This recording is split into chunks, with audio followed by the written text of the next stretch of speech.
Chennai RK நகரில் பிரச்சாரம் மேற்கொண்ட அதிமுக வடசென்னை வேட்பாளர் ராயபுரம் மனோவருக்கு ஜேசிபி மூலம் மலர்கள் தூவியும் 108 தேங்காய் உடைத்தும் உற்சாக வரவேற்பு அளிக்கப்பட்டது.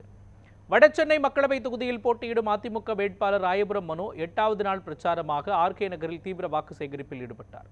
மாவட்ட செயலாளர் RS ராஜேஷ் தலைமையில் நடைபெற்ற இந்த பிரச்சாரத்தில் மனோவிற்கு ஜேசிபி வாகனங்கள் மூலம் 100 கிலோ ரோஜா மலர்களை தூவி வரவேற்பு அளிக்கப்பட்டது.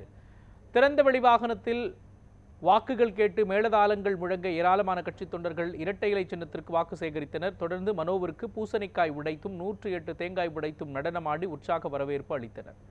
ஆர்கே நகர் தொகுதிக்குட்பட்ட சிவசக்தி திருக்கோயில் மற்றும் தொப்பை விநாயகர் சாலை தொடங்கி எழில் நகர், சிவாஜி நகர், ஜங்ஷன் உள்ளிட்ட பகுதிகளில் மனோ வாக்கு சேகரித்தார். தொடர்ந்து இளநீர் கடை ஒன்றில் இளநீர் வெட்டி அதிமுக வடசென்னை வேட்பாளர் ராயபுரம் மனோ வாக்கு சேகரிப்பில் ஈடுபட்டார்.